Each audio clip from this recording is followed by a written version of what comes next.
Je vous propose qu'on commence. Peut-être que d'autres personnes vont arriver, c'est le mystère des jauges, mais on avait dit 19h, attaquant. Merci à tous d'être présents. Cette maison de l'Amérique latine qui nous est chère, puisqu'elle a vu la naissance du laboratoire il y a quelques mois. Donc c'est une soirée un peu singulière, parce que pour ceux qui étaient présents à l'Assemblée nationale la semaine dernière, il y a bien évidemment les éléments tragiques de l'Ukraine qui nous mobilisent tous.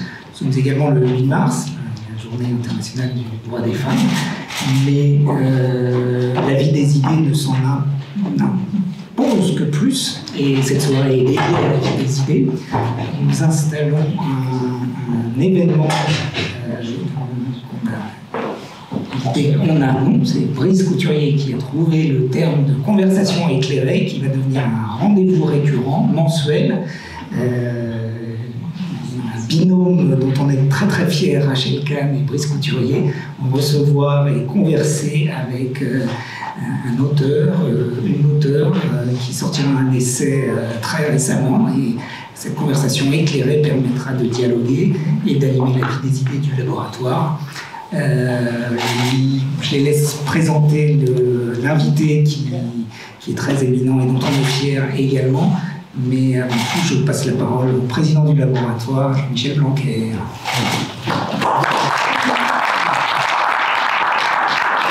Merci Eric, c'est extrêmement bref, parce que Eric a tout dit. Nous allons de moments inauguraux en moments inauguraux, puisque en effet, comme il vient de le dire, c'est une inauguration aujourd'hui, puisqu'on a souhaité qu'il y ait ce moment intellectuel sous la responsabilité de Brice Couturier chaque mois, et de le faire si possible autour d'un livre, et c'est ce qui va se passer ce soir. Je suis extrêmement heureux que ce soit Philippe Val le premier. Cette expression-là, Philippe Val le premier, me va. Pour toutes les raisons que nous connaissons tous, et ça ne mérite pas beaucoup plus de commentaires, si ce n'est que Philippe Val est, à mes yeux, une des plus fortes incarnations de ce qu'on veut faire au travers du laboratoire de la République, c'est-à-dire une pensée solide et en même temps épousant large, en ayant justement des grilles de lecture qui lui sont propres, mais qu'on peut qualifier de républicaines, humanistes et universalistes, tout ça sous son contrôle pour rectifier tout cela, de sorte que même par rapport aux priorités du jour que Eric a évoquées, je pense évidemment d'abord et avant tout à la guerre en Ukraine, qui a fait l'objet d'une réunion récente et probablement de futures réunions que nous montrons, que pour le sujet de l'égalité homme-femme, qui est particulièrement à l'honneur cette semaine, puisqu'on a créé pour la première fois la semaine, pas seulement le jour, mais la semaine de l'égalité homme-femme, sur deux sujets aussi différents et aussi importants, sa pensée, la réflexion qui est la sienne au travers du dictionnaire et de ce qu'il a écrit auparavant, peut évidemment là aussi nous aider, nous éclairer, et ça va être un très bon et très grand moment. Et je voudrais dire pour conclure, je crois qu'on est fidèle à ce que nous nous sommes fixés comme mission, c'est-à-dire d'abord et avant tout être un lieu intellectuel, un lieu, comme l'indique le mot laboratoire, où on réfléchit, non pas parce qu'on serait des personnes abstraites, purement conceptuelles et détachées du réel, mais parce que précisément nous savons qu'il n'y a rien de plus pratique qu'une bonne théorie, et que nous avons besoin de penser notre époque, et que ce qui fait défaut dans notre époque, c'est justement des moments comme cela où on sait prendre du recul, et puis on sait le faire aussi calmement, subtilement. Nous savons à certains moments ne plus être calme quand il faut porter le fer, mais pour le faire efficacement, il faut d'abord avoir eu des moments de calme, de débat, et aussi de différence, de divergence qui nous font progresser. Donc c'est vraiment un moment riche qui nous attend maintenant, et qui sera suivi mensuellement d'autres moments riches, grâce notamment à Brice Couturier, que je veux remercier vivement. Je remercie aussi évidemment Rachel Kahn d'avoir accepté avec Brice de faire l'animation. Merci à Rachel qui est aussi extrêmement emblématique de ce que nous défendons au travers du laboratoire, et qui est en plus fidèle et présente depuis le début. Et ça, je veux la remercier, parce qu'il y a aussi un côté généreux chez Philippe Val, comme chez Rachel Kahn, comme chez Brice Couturier, qui fait partie aussi, je pense, de ce que nous devons porter. Donc merci à vous trois, et je vous laisse la parole. Merci beaucoup.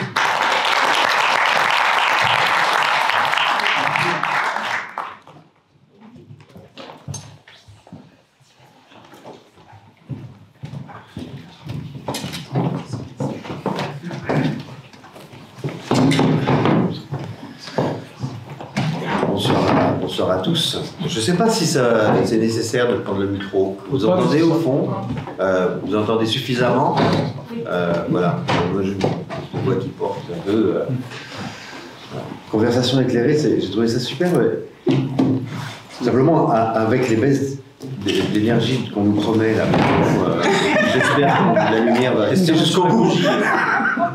Sur la bouche.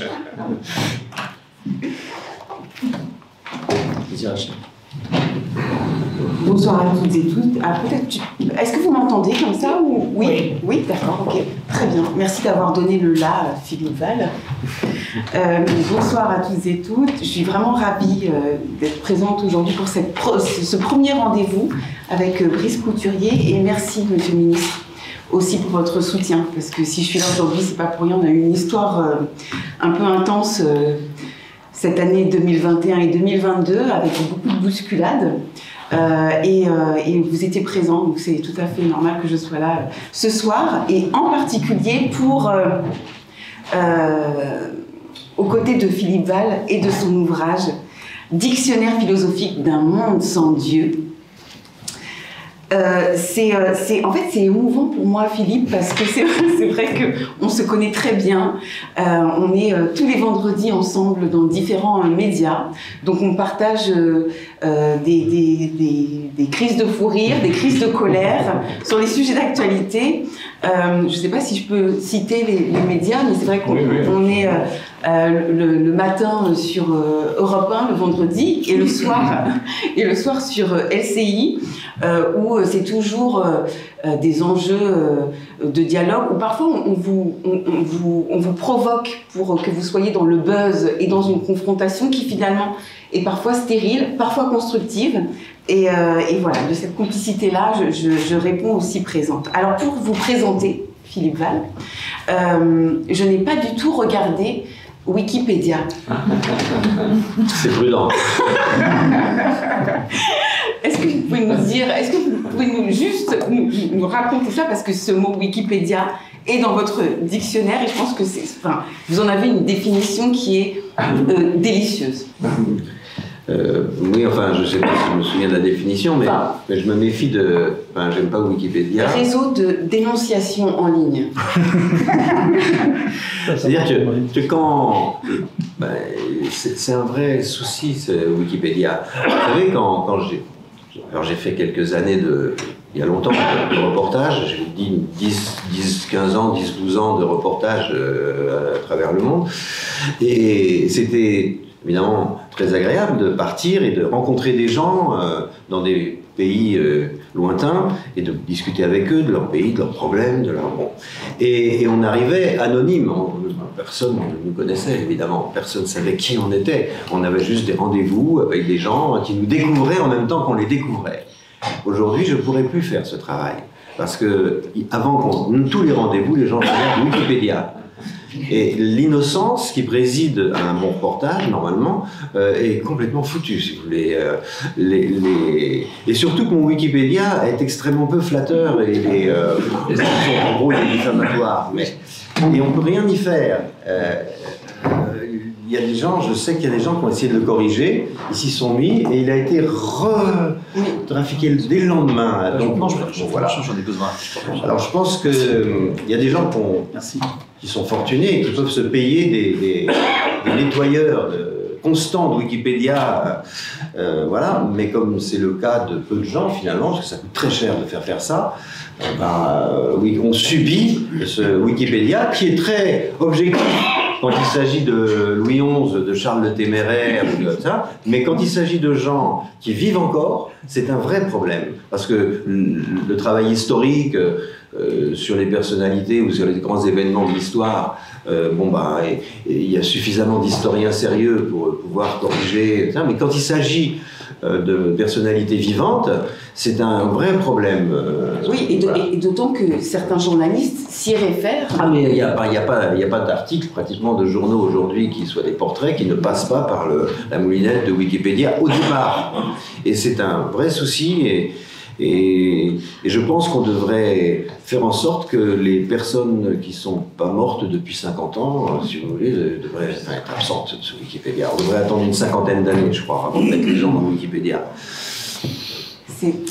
Sur Wikipédia, ce qui m'a fait rire dans votre définition, c'est simplement que vous soulignez que finalement la biographie d'Hitler est plus objective que la vôtre. Oui, c'est vrai.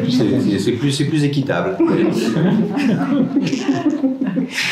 on va poursuivre et donc on va pouvoir vous découvrir en vrai, de manière plus objective.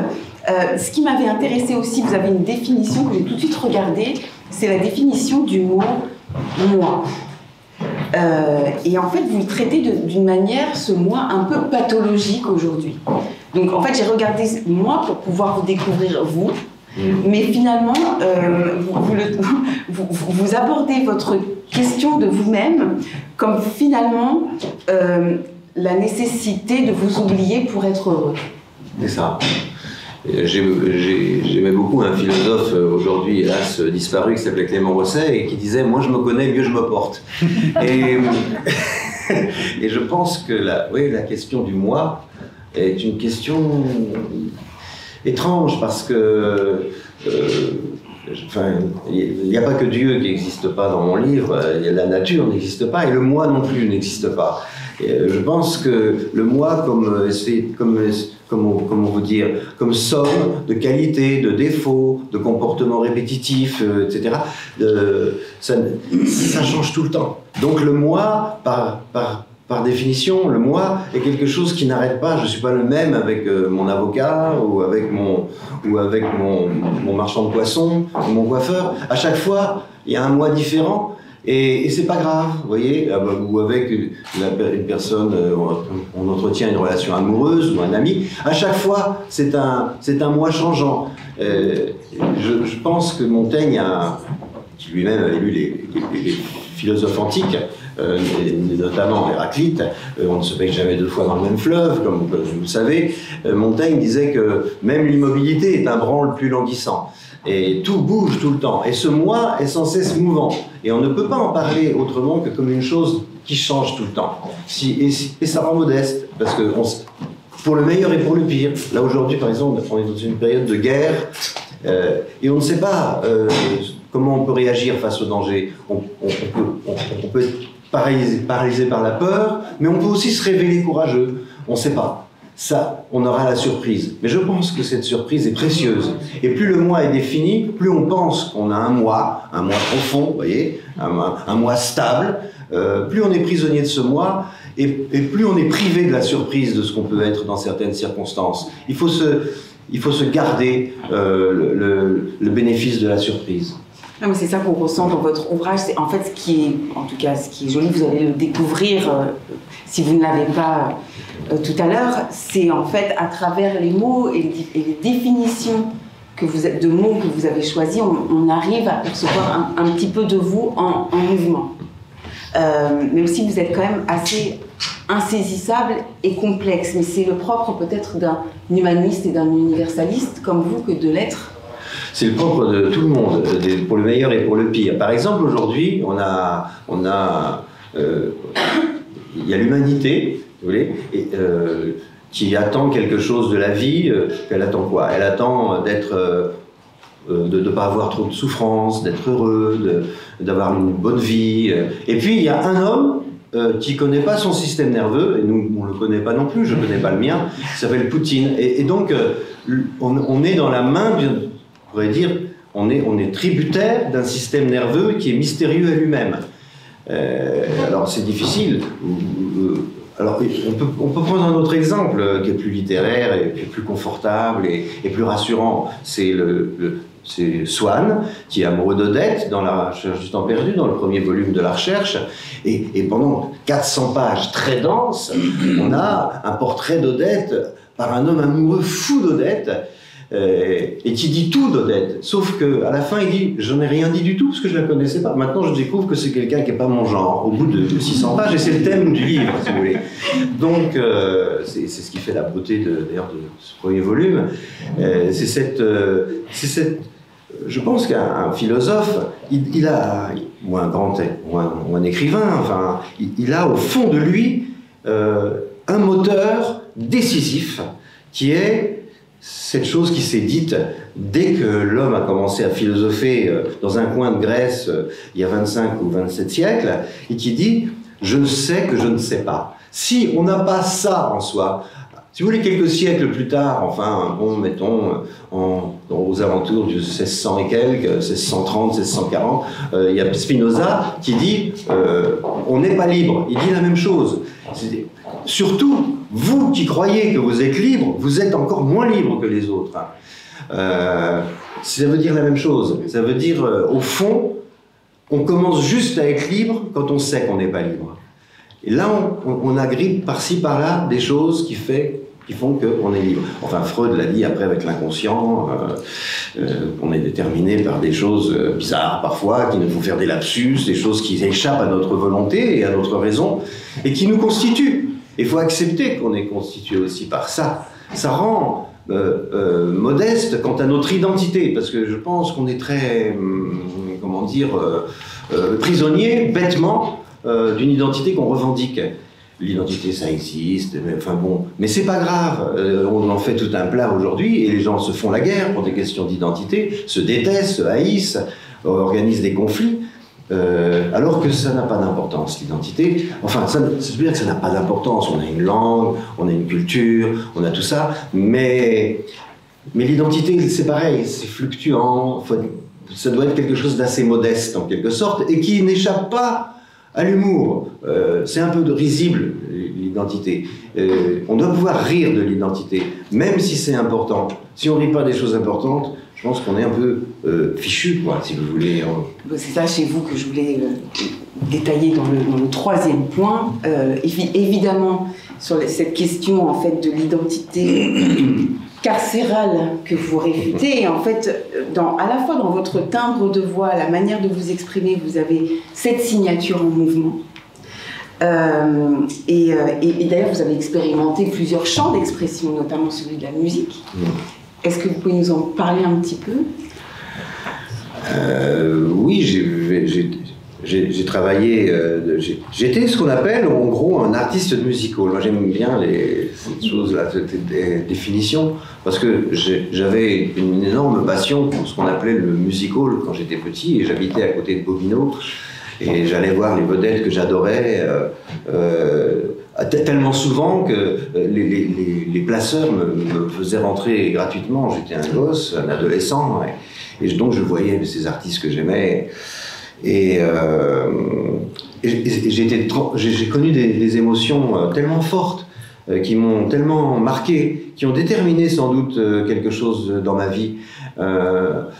Parce que parfois, quand vous regardez un artiste que vous aimez sur une scène, quand vous allez au théâtre, enfin là en l'occurrence c'est le musical, et que vous voyez, vous avez un petit frisson de rire ou une émotion, et vous entendez l'ensemble c'est pas très grand, Bobino, ça faisait 800 places.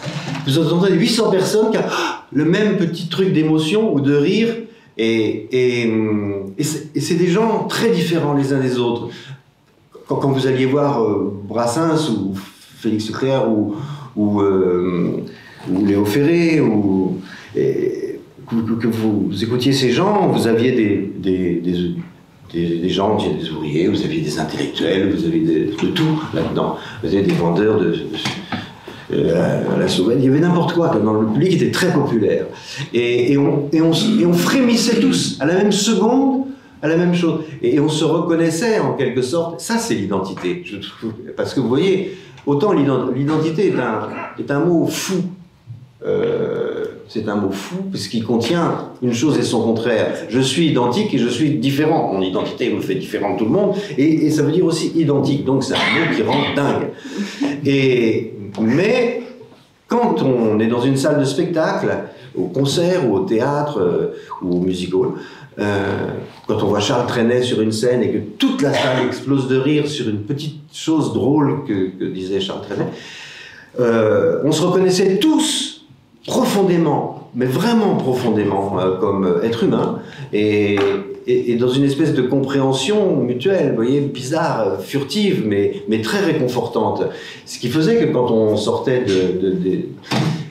de ces spectacles, on était rechargé d'une espèce d'énergie pour plusieurs semaines. Ça nous faisait réfléchir, rêver, et j'aimais beaucoup ça. Et voilà, autant qu'il est possible, je fréquente les salles de concert, et puis pas assez, mais le théâtre aussi, et j'ai besoin de ce son, de ce corps des artistes, de ce qu'expriment les comédiens, les musiciens. J'ai une admiration sans borne pour certains chefs d'orchestre, pour certains pianistes, chanteurs, chanteuses, et parce qu'ils me confirment en quelque sorte dans mon humanité et dans cette chose partagée avec le public.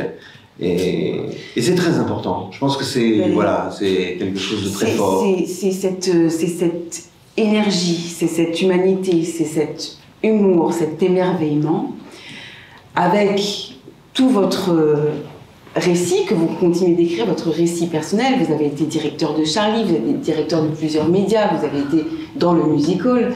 C'est ça qui ressort en fait, et c'est ça que vous mettez, comme le ministre le disait, en partage. Au départ, je suis artiste de music-hall. Music-hall. Après, ça a été en arborescence ailleurs, mais à la base, c'était vraiment cette chose qui m'a éduqué. Qui m'a appris quelque chose de fort finalement, parce que fort pour moi, parce que je continue à avoir la même émotion quand j'admire ou quand je suis bouleversé par le travail d'un artiste, qu'il soit un écrivain. C'est ce qui ressort du dictionnaire. On en parlera un petit peu plus à travers l'ensemble des mots, mais c'est ce qui ressort justement, cette énergie en partage, vos émotions. Vous êtes toujours sur la ligne de crête entre une forme d'insolence, mais dans le même mouvement d'être un peu toujours dans la déglingue, et ça c'est très appréciable, on en a tellement besoin aujourd'hui. Et peut-être que je laisse la parole à Brice Couturier sur une présentation plus précise de l'ouvrage. Oui, d'abord un mot, je vais faire mon petit France Culture parce que c'est mon métier. Un mot sur l'ambition de ce livre et sur son contenu. Il s'agit évidemment d'une espèce d'allusion au dictionnaire portatif que Voltaire avait conçu en réponse à la grande encyclopédie d'Alembert et Diderot, qui faisait tellement de volumes que personne ne pouvait l'emporter chez soi, alors que le dictionnaire portatif, comme l'a fait Voltaire, on peut le mettre dans un sac. Bon, le vôtre, il n'est pas complètement portatif, il fait quand même 500 pages, mais enfin, c'est quand même l'idée. L'idée, c'est qu'on aurait, si vous voulez, un vade-mecum de la pensée des Lumières aujourd'hui, parce qu'il y a pas mal d'allusions à l'actualité, et pourtant, honnêtement, c'est un livre d'ambition philosophique. Et je vais essayer de vous poser 2-3 questions pour montrer en quoi vous êtes un héritier des Lumières et en quoi les Lumières du XVIIIe siècle, donc cette philosophie, peut être actualisée aujourd'hui et peut avoir un sens pour nous concrètement qui vivons l'époque que nous vivons. J'aime bien l'idée que vous évoquez la jubilation de la connaissance, parce que pour vous, savoir, faire reculer l'ignorance, combattre les superstitions qui vont avec l'ignorance et qui les nourrissent, procure de la joie. C'est une idée assez spinoziste et tout à fait intéressante. Mais vous savez très bien que la croyance aussi procure du bonheur. Vous êtes un lecteur de Pascal, vous le citez régulièrement dans votre livre, et Pascal nous a montré qu'il y a une angoisse de l'homme devant l'infinitude et le hasard, etc., et que la croyance rassure. Alors expliquez-nous pourquoi il y a une joie dans la connaissance, pourquoi il y a, et quel rapport ça avec ce que vous appelez également le désespoir joyeux de celui qui a abandonné l'idée illusoire que le monde aurait un sens. Pour vous, le monde n'a pas de sens, il est le fruit du hasard, mais c'est précisément parce qu'il est le fruit du hasard et qu'il est remarquable à contempler qu'il faut contempler le monde et s'en satisfaire tel qu'il est et ne pas lui chercher des sens métaphysiques, s'en étonner. Pourquoi vous refusez l'idée de Dieu? Pourquoi vous refusez l'idée de croyance? Parce qu'après tout, encore une fois, c'est très rassurant de croire.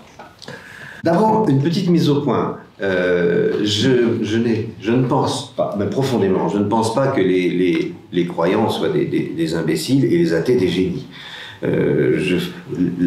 Ça ne dit rien de la valeur d'une personne. Je propose simplement d'avoir une vision du monde sans Dieu. Alors, Pascal, il parle de... Pourquoi c'est joyeux? C'est athlétique. C'est plus. D'abord, avant d'être joyeux, c'est athlétique. Pascal n'avait pas un corps athlétique. Il était très mal en point, migraineux et fugitif, et extrêmement brillant, intelligent, et par ailleurs un artiste de la langue, comme il y en a à cette époque-là, et c'est pas un hasard. C'est un de ces grands virtuoses de la langue, quasiment contemporain de Molière, de La Fontaine, enfin bon, un peu de temps près, bien. Et ça dit quelque chose, parce que il est sauvé par la musique, peut-être plus que la musique de la langue, peut-être plus que par Dieu, d'une certaine façon. Mais ça, sans doute, c'est moi qui dis ça, et il serait pas content si je demandais. Mais ce qu'il y a de remarquable dans Pascal, c'est que dans la première partie des Pensées, il décrit effectivement un univers sans Dieu, et qui est terriblement angoissant pour lui. Il n'a pas la santé dont parle Nietzsche, d'une certaine façon, et dont parlera Nietzsche quelques années plus tard, cette santé qui fait affronter cette réalité sans Dieu avec la bonne santé, avec la bonne humeur, ce qu'il appelle la bonne humeur. Il n'a pas ça, Pascal. C'est un souffrant, et le monde qu'il décrit est terriblement angoissant, effectivement, parce qu'avant, enfin, il n'y a rien, bon, après, peut-être il n'y a rien, donc il dit, faut parier qu'il y a quelque chose, parce qu'il vaut mieux parier, et pour parier, on a intérêt à c'est très important, il dit finalement, à accepter le rituel. Le rituel, et ça, c'est une question beaucoup plus subtile qu'on ne pense, parce que donc il fait le pari que Dieu existe, et il dit, pariez, vous n'avez rien à perdre. Moi, je ne suis pas sûr qu'on ait rien à perdre. Mais, pardon. C'est ça, oui. Et il dit, voilà, faites semblant de croire, etc. Vous connaissez l'histoire. Bon. Le geste de la foi pour avoir la foi. Le geste de la foi pour avoir la foi. Mais je pense que les gestes de la foi, les rituels, même pour un incroyant comme moi, qui suis un athée qui est travaillé pour ça, parce que naturellement, on a tendance à croire. Le plus difficile, c'est de ne pas croire. Croire, c'est beaucoup plus facile. Croire que quelque chose a été conçu pour que ce soit, par exemple, rassurant, surtout. C'est rassurant, et puis c'est plus pratique. Vous voyez, comment se fait-il que dans cet univers, avec les trous noirs, et puis le Big Bang très loin derrière nous, on se retrouve ce soir dans un truc qui s'appelle la Maison d'Amérique latine, avec des chaises comme ça, et vous, et votre corps, et vos bonheurs et vos malheurs. Bon, comment se fait-il? C'est mieux de penser qu'il y a une explication. C'est plus facile à vivre, pour la raison. C'est plus facile à vivre. Mais en réalité, il n'y a pas de raison. Mais il n'y a pas de réalité derrière la réalité. Il n'y a pas de réalité derrière la réalité. Mais la question du rituel est importante parce que, par exemple, mon travail, depuis que je gagne ma vie, depuis l'âge de près de 18 ans, je gagne ma vie en écrivant. Bon. Mais vous savez combien un écrivain, ça peut avoir des rituels. Un pianiste, un chanteur, un musicien, comme j'ai été, ça a des rituels qui n'ont aucun sens, mais sans lesquels on est pris peut-être de panique, vous voyez ça, donc le rituel, il n'est pas très rationnel. C'est pareil pour les sportifs. Hein. Vous voyez, par exemple, quand j'écrivais ce dictionnaire, je vais vous faire un aveu que je ne pourrais pas peut-être faire, parce que ça peut sembler comme ça, a priori, une contradiction, mais quand je vais souvent écrire dans une campagne un peu lointaine, dans la Drôme provençale, et à quelques kilomètres de ma maison, dans une colline perdue, faut grimper avec un vélo électrique, parce que sinon je crache mes poumons, et je vais à une petite chapelle romane, qui est là, qui est une beauté pour moi, et j'ai besoin de cette petite chapelle romane, je vais pas me recueillir, parce que je ne suis pas croyant, si vous voulez, je ne fais pas de prière, mais j'ai ce rituel. Avant de commencer à écrire, je fais un tour de je ne sais combien de kilomètres, et pour aller là, tranquillement, dans cette petite chapelle, ensuite je redescends dans la vallée, et puis après je vais au boulot. Bon. Et alors, il y aura peut-être un autre rituel, mais pour ce livre-là, le rituel a été constant. Et il y a eu un autre rituel, c'est que j'ai écouté la Passion de Matthieu de Bach à peu près tous les jours pendant 1 an et demi. Donc, Et pour tout ça, pour écrire la philosophie d'un monde sans Dieu, donc ça peut paraître contradictoire, si vous voulez, mais ça ne l'est pas tant que ça. Il y a des rituels, je crois aux rituels qui nous structurent. Vous savez, le langage lui-même est un rituel. Donc et puis dans l'amitié, dans l'amour, il y a des rituels. Et on a besoin de cette chose qui nous fait croire à une espèce de pérennité. Peut-être pas énorme, mais un peu de pérennité quand même, un peu de constance dans ce mouvement perpétuel des choses. Voilà. Et là, après, pour la fin de la question, parce que la question était oublions-la parce que après, voilà. Parlons un peu politique quand même. Hein. Oui, juste pour dire que le monde sans Dieu, quand même, pour Pascal, c'était terrifiant. Pour d'autres, ça demande un effort d'énergie pour dire je prends la réalité telle qu'elle se manifeste, je crois qu'il n'y a rien d'autre que la réalité, et je fais avec, et d'abord mu par le moteur, avant tout, avant le jugement moral, avant tout de l'étonnement, de la curiosité. Vous parliez de la connaissance, j'en suis arrivé à ce moment de ma vie où je regarde comment j'ai vécu ça, et je me dis, la seule chose qui m'a donné une joie et qui a donné un sens à cette vie qui n'en a pas, c'est la connaissance, c'est les livres, c'est les rencontres, c'est l'amour, mais c'est toujours ce désir de connaître et de faire reculer l'horizon de l'ignorance, qui reculera infiniment, ça reculera à chacun de nos pas, mais cette marche dans la connaissance, pour moi, c'est le sens même de la vie. Si la vie a un sens, c'est celui qui consiste à connaître tout le temps, sans cesse, à chaque jour de notre vie, avoir ce désir de connaissance. Voilà. J'ai répondu. Comment, non, après j'aurais plein de choses à dire, mais oui. Notamment sur la question de l'identité, c'est-à-dire que, pardon, excusez-moi, juste sur cette question d'identité, c'est vrai que nos racines véritables sont celles de la bibliothèque. Voilà, c'est ça. Il y a des photos de Borges, là, la bibliothèque de Babel, quand on rentre dans la maison d'Amérique latine, à chaque fois je vais voir les photos de Borges. Voilà, c'est quelque chose aussi qui m'a marqué, toutes ces métaphores sur la bibliothèque ont nourri mon existence, mais tout simplement parce que une personne, la vie d'une personne est bordée par des choses tragiques. La perte des gens qu'on aime, et puis le fait qu'on va mourir. Bon, tout ça n'est pas très rigolo toutes les 5 minutes. Bon, et le malheur, le besoin, la pauvreté, la précarité, mais le souci, une chose est sûre, c'est que les gens qui lisent, s'ils lisent 1 heure ou 2 par jour, ils ont pratiquement la garantie d'être heureux 1 heure ou 2 par jour. Mais qui d'autre au monde que les lecteurs peuvent dire « je suis heureux 1 heure ou 2 par jour ». Il n'y a que les gens qui lisent, qui peuvent se tenir à eux-mêmes cette promesse de bonheur. C'est pour ça que quand moi j'ai un enfant sur le tard, un petit garçon, et je crois qu'une de mes principales préoccupations, avec bien d'autres bien sûr, mais c'est est-ce qu'il va lire? Et maintenant quand je le vois lire 50 pages de suite, je me dis j'ai fait la moitié du boulot. Dans le chapitre Europe, alors pour parler un peu de l'actualité politique et essayer de la raccrocher, vous faites un portrait extraordinairement savoureux, mais c'est satirique, de quelqu'un qu'on a tous connu dans notre vie, le grand technocrate souverainiste que vous croisez dans votre promenade quotidienne et qui vous explique le monde dans les termes de la réelle politique.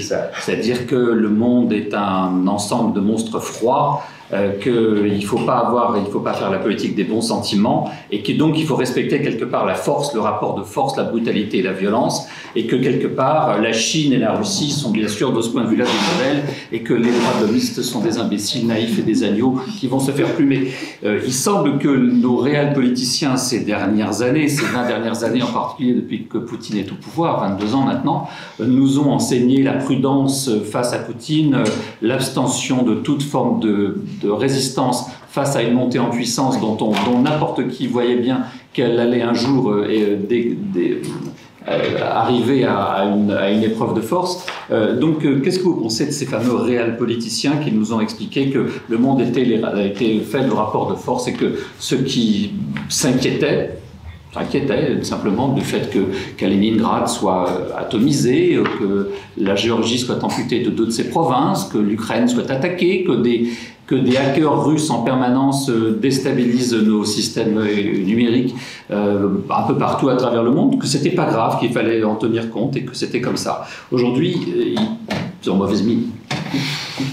Oui, alors, quand je parle de ce rendez-vous Palais Royal, etc., dont je parle, en fait, je ne sais pas du tout Palais Royal, mais c'est une phrase que j'ai recopiée texte. C'est une petite citation du début c'est la première phrase du Neveu de Rameau, en fait, que j'ai recopiée, et après j'ai enchaîné sur, voilà, et voilà, je livre la petite blague, c'est ça, et la personne en question, je peux vous dire qui c'est, parce qu'après tout on s'en fiche, c'est pas infamant, c'est Jean-Pierre Chevènement. Et donc, c'est une très longue discussion qui a duré plusieurs mois d'ailleurs à l'époque, avec Jean-Pierre Chevènement. Et ce que je retranscris comme dialogue, en gros, de mémoire, bien sûr, et la mémoire arrange toujours les gens à leur bénéfice, bon, voilà. Mais ce dialogue que je retranscris est un dialogue, en fait, avec, il se trouve Jean-Pierre Chevènement, mais qui incarne quelque chose d'un courant politique, de droite comme de gauche, d'ailleurs, voilà. Alors, ce que je pense, c'est que, et c'est pas ça n'a rien à voir avec la vantardise facile, ni rien. Mais avoir raison avant tout le monde n'est pas une chose n'est pas très agréable. Et c'est quelque chose d'assez tragique parce que on se fait pas des amis, on se fait même des ennemis avec des gens tout à fait valables. Mais bon, on a raison avant tout le monde sur certains trucs. Parler de l'islamisme et sur les bombardements. Au moment du Kosovo, notamment, qui était une période très charnière pour moi je n'ai pas de vie politique, mais dans mon parcours avec mes camarades journalistes de la même mouvance, etc. C'était une rupture très forte, où je me suis retrouvé assez seul, et avec beaucoup d'injures, de trucs très forts, très violents. Vous savez, à gauche, les divorces sont saignants, enfin, c'est... Il n'y a rien de pire que les divorces de gauche. Et donc,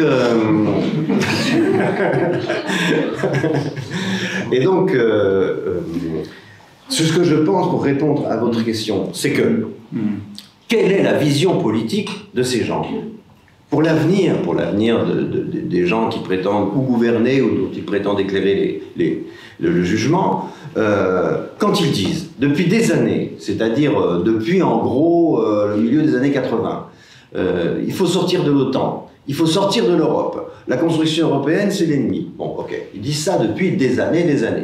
Le traité de Maastricht est passé sur le fil de rasoir et le projet de constitution, de traité constitutionnel européen a capoté à cause d'eux. Je dis bien à cause d'eux. Mais s'ils avaient pu, en même temps, dans le même référendum, nous faire sortir de l'OTAN, ça aurait été la même chose. Bon, donc ils l'auraient fait. D'ailleurs, ça a été très lié dans le débat à ce moment-là. Et ils se sont tellement trompés, parce que les démocraties respectueuses des droits des individus devaient, pour le meilleur et pour le pire, faire une alliance. De toute façon, il fallait cette alliance pour des raisons qui n'étaient pas simplement le pétrole, qui n'étaient pas simplement la course à l'armement, qui n'étaient pas de camp et de l'autre, ce n'était pas simplement des... Mais c'était aussi et avant tout un désaccord politique. Hein. Et il fallait que ces gens qui partageaient la même vision de la gouvernance humaine, on pourrait dire, hein, c'est-à-dire les démocraties, ce que Aron appelait les régimes constitutionnels, les pluralistes, que ces régimes-là aient des complicités suffisamment fortes. Par ailleurs, les gens formidables, tout de suite après la guerre, qui dès 1947-48 ont fondé le mouvement des Européens, que Churchill a porté aussi à cette époque-là, avec tous les gens qu'on sait, ils ont garanti, par ce projet européen, ils ont garanti la paix en Europe pour une période qu'on n'a jamais connue depuis l'Antiquité. On n'a jamais vu la paix dans cette partie du monde aussi longue, 75 ans. Donc ils avaient raison. ils avaient raison. Après, on peut critiquer les modalités de la construction européenne, mais c'était d'une nécessité absolue, étant donné ce qui s'était passé. C'était le seul moyen de sortir, je ne dirais pas la tête haute, mais en pouvant se regarder dans la glace, les uns les autres, se dire, oui, après ce qui s'était passé pendant la Seconde Guerre mondiale, c'était le seul moyen de porter un autre projet, et qui ne faisait pas pardonner, qui n'effaçait rien, mais qui permettait de continuer à vivre avec l'impensable qui s'était produit, avec l'extermination des Juifs d'Europe notamment. Vous voyez, il fallait inventer quelque chose qui nous porte d'efficace pour que ça ne recommence pas, avec des principes comme vous disiez tout à l'heure, républicains, démocratiques, mais très forts, et partagés avec nos voisins. C'était décisif et indispensable. D'ailleurs, on n'a sans doute pas le temps, mais dans l'article Europe, ouais, je rappelle un point d'histoire mal connu. Pourquoi la communauté de défense européenne, la CED, a capoté? Elle a capoté au moment des accords, des pourparlers en 1954, quand Mendès France se fait élire au Parlement, chef du gouvernement, président du Conseil, pour sortir de la guerre d'Indochine. Il y a des pourparlers qui sont dans une impasse totale à Genève en 1954, et parce que Ho Chi Minh ne veut pas l'autonomie du Sud, hein, bon, et c'est Van Dong qui négocie à ce moment-là, bon voilà, et c'est Van Dong est appuyé par Molotov qui est envoyé par les Russes. Et donc Mendès est dans l'impasse, il ne peut pas parce que ça va être un massacre s'il ne respecte pas l'autonomie du Sud, et en même temps il a promis qu'il allait sortir, donc il est coincé, et Molotov lui dit, c'est facile, moi je vais tordre le bras aux Vietnamiens si vous voulez. Il a eu une petite conversation à deux, il dit, je vais tordre le bras aux Vietnamiens, je vais leur dire de vous accorder l'autonomie du Sud, d'accord, mais en contrepartie, vous faites capoter la CED, la défense européenne.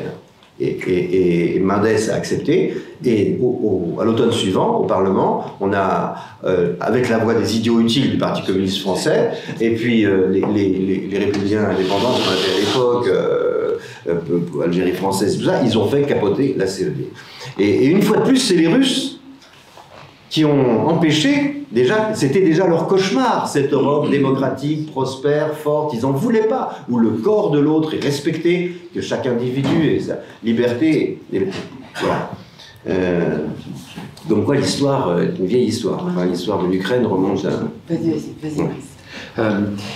Oui, n'empêche que je trouve que vous dites à un moment que en gros le clivage droite-gauche ne vous semble plus correspondre vraiment à la réalité de la vie politique française. J'en conviens d'ailleurs, ça fait longtemps que je le disais aussi, à la radio tous les matins. Oui, je vous écoutais et j'étais d'accord avec vous.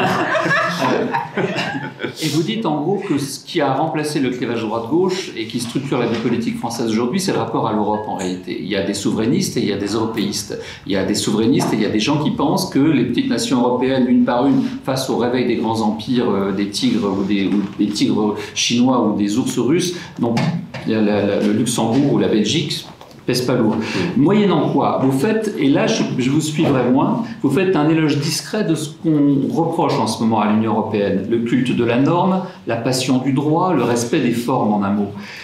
Certains, pas nécessairement anti-européens, ont tendance à penser que face encore une fois à des fauves comme Poutine, il est temps de faire preuve de réactivité, qu'il est temps d'avoir de la volonté politique, et que l'UE, c'est ce que disait Zaki Laïdi pour faire l'éloge de l'Union européenne, mais justement c'est peut-être la limite de notre Union européenne, c'est que l'Union européenne c'est une espèce de machin en pilotage automatique. Alors par temps calme, c'est formidable, ça marche du feu de Dieu, d'ailleurs tout le monde veut en être, tout le monde veut monter dans l'avion, mais quand on en rentre dans des zones de turbulence comme en ce moment, on ne peut pas se permettre d'attendre 6 mois que le Parlement ait délibéré, que la Commission soit mise d'accord, etc.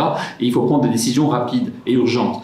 De ce point de vue-là, le discours de la Sorbonne de Macron portait quelques pistes qu'à l'époque les Allemands n'ont pas voulu entendre.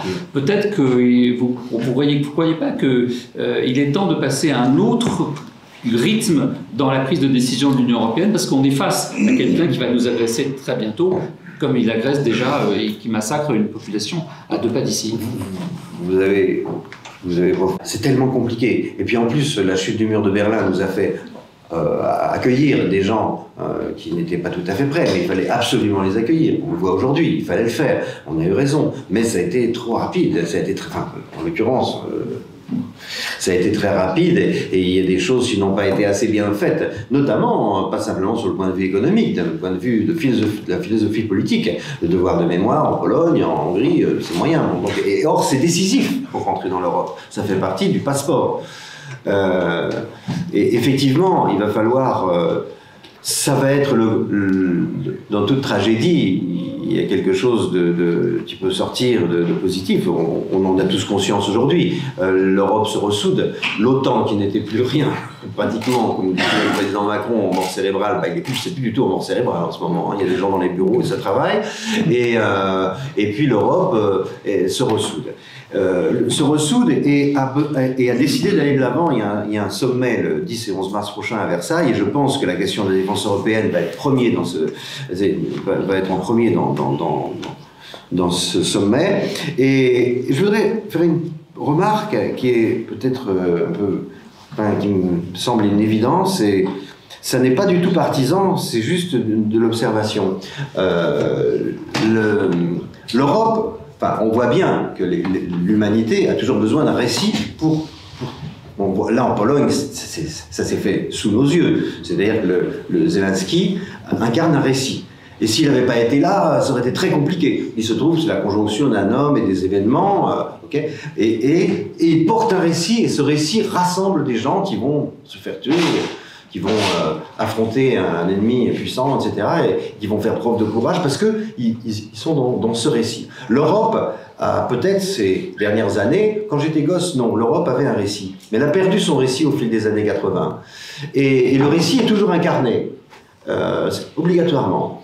Et c'est comme ça, depuis Homère, c'est comme ça. Bon, on fonctionne comme ça, même sans doute bien avant, même sans doute dans les sociétés qui n'ont pas laissé de traces tout à fait primitives. Bon, et là, je pense que cette élection présidentielle, alors bon, ne va pas ressembler aux autres. Alors, on en connaît les biais, parce qu'il y a la guerre, etc., ça fait monter automatiquement le président actuel, mais il se trouve qu'avec le discours de la Sorbonne, il a pris des positions très fortes sur l'Europe, qui ont été entendues par beaucoup de gens, pour critiquer, etc., mais par beaucoup de gens, ça a été entendu. Et il s'est tenu à ce qu'il a dit. En tous les cas, il a tiré l'Europe, il a fait ce qu'il a pu pour tirer l'Europe vers ce discours, vers la vision qu'il expose dans le discours de la Sorbonne. Il y a un discours vachement intéressant. Et donc, on va élire un président de la République le mois d'avril. Mais on ne va pas élire seulement un président de la République. On va élire le seul qui aujourd'hui en Europe a un récit sur l'Europe. Je ne sais même pas je pense qu'il est suffisamment intelligent pour le savoir, mais c'est comme ça. C'est la conjonction des choses et d'un homme, une fois de plus. On ne va pas seulement élire un président de la République, on va élire un leader qui va incarner ce pas en avant des pays d'Europe qui vont se rapprocher les uns des autres et qui, parce que c'est quand même ça qui est historique et qui est un projet absolument, moi je trouve stupéfiant et d'une certaine façon merveilleux, au sens émerveillement, c'est que des pays abandonnent de la souveraineté en temps de paix. C'est suite à la suite de conflits sanglants qu'il y a des abandons de souveraineté. L'Europe, c'est une invention politique incroyable où il y a des abandons de souveraineté en temps de paix. Alors c'est compliqué, c'est très délicat, ça touche à des choses profondes dans la psychologie des gens, mais en attendant, ça se fait. Vous voyez, cette présidentielle est très étonnante. C'est une élection européenne, en réalité, qui va se produire. J'en suis presque sûr de ça. C'est une élection. Pardon ? En France ? Non, dans toute l'Europe. Oui. Je pense que parce que personne, c'est ni Sanchez, ni Draghi, ni Scholz, ni Mette Frederiksen, qui a toutes les qualités qu'ils ont, mais c'est pas eux qui ont porté le truc ces derniers temps. Scholz parce qu'il vient d'arriver, Draghi parce qu'il avait d'autres fonctions, c'est le président français. Pas que pour des raisons historiques, c'est aussi pour des raisons historiques, mais pour des raisons de choix politiques. Et parce qu'en plus, les Anglais sont partis, etc. Donc, il reste le président de la République française qui en plus, a élaboré un discours sur l'Europe. Un discours extrêmement ambitieux et qui correspond à la situation d'aujourd'hui, avec la guerre, avec Poutine, trop tard. avec, on n'en sait rien, avec la montée de ces pays comme la Chine, avec Xi Jinping, qui sont des dictateurs, n'ayons pas peur des mots, hein, quoi qu'on en dise, bon, ce sont des dictateurs, et tout d'un coup il y a ça. Il y a cette zone de liberté, tu commences à prendre conscience qu'elle est une zone de liberté, et tu se récupères un récit, et qui, à l'occasion de cette élection présidentielle en France, va incarner le récit. Sur les questions de liberté, dont vous êtes éperdument épris, et d'égalité, et puisqu'on est quand même la journée du 8 mars, la journée internationale des droits des femmes, moi je suis ravie d'être avec vous parce que vous êtes un féministe pleinement universaliste, qu'il y a des belles définitions dans votre ouvrage du féminisme, mais aussi de l'écriture inclusive. Et je voulais juste vous lire un tout petit mot de Philippe Val sur les histoires d'écriture inclusive qui nous font perdre la tête. Par ailleurs, vous dites très bien, très justement, qu'en détruisant la langue, on ne construit pas forcément une pensée. Bien sûr.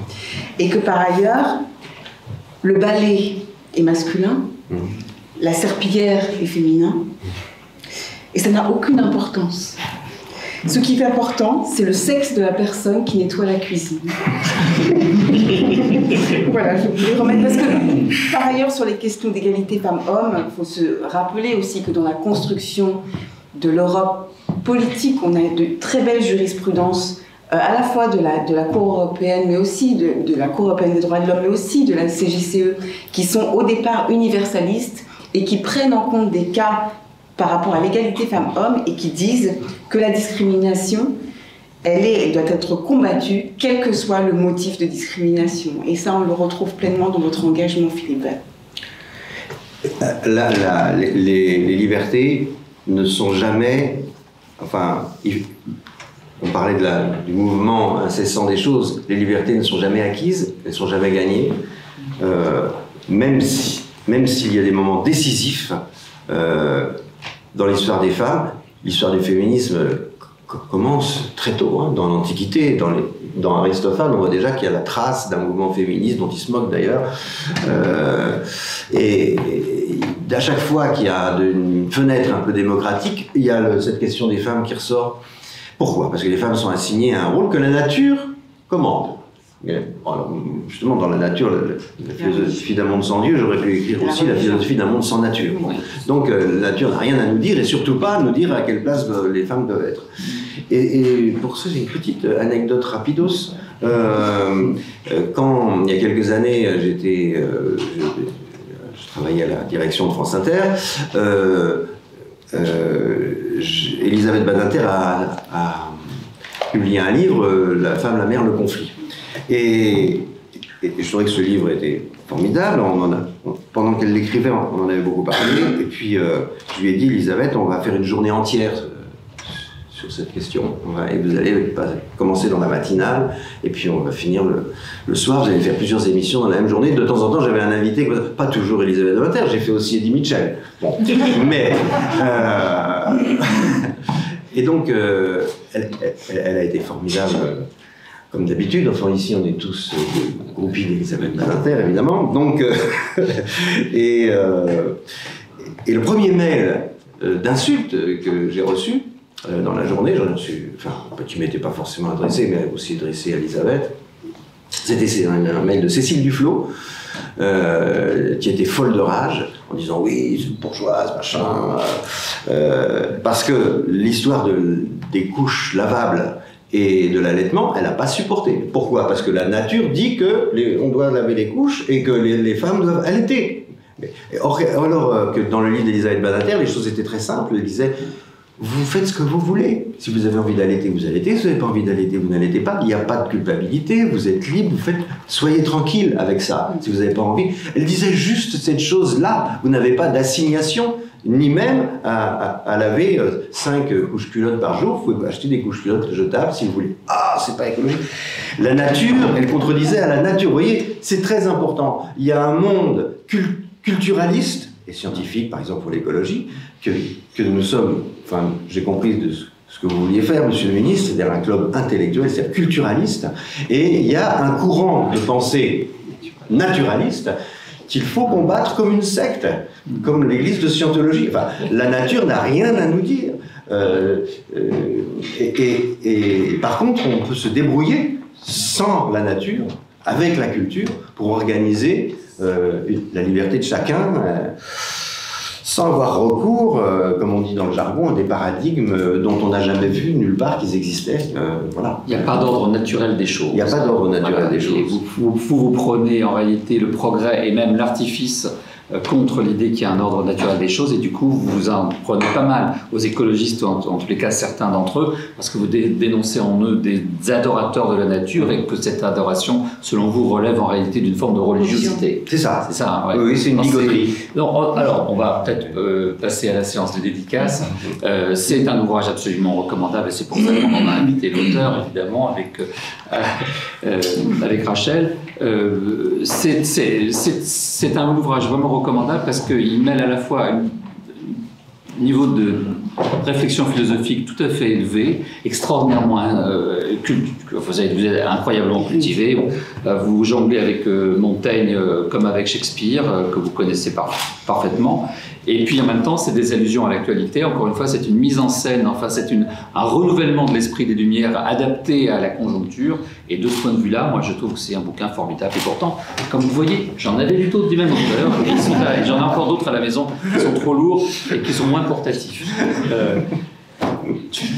Oui, puis c'est un livre où vraiment, dans ce monde et avec ce qui se passe en Europe, et malgré tout, et coûte que coûte, on garde cet humour et cet émerveillement. On aurait bien aimé vous parler de plein de mots, parce qu'il y a aussi boomer, il y a colonisation, il y a drogue, enfin voilà, donc on vous le recommande pleinement. C'est un livre vivant. Ah oui.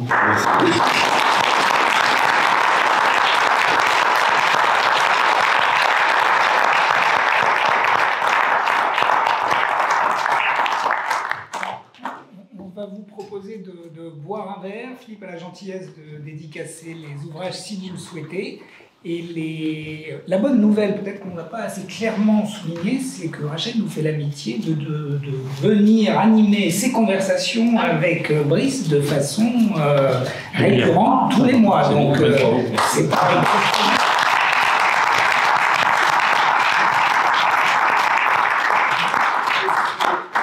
Rendez-vous aura lieu tous les deuxièmes mardis de chaque mois, donc on vous donne d'ores et déjà rendez-vous le mardi 12 avril si vous êtes disponible. Voilà.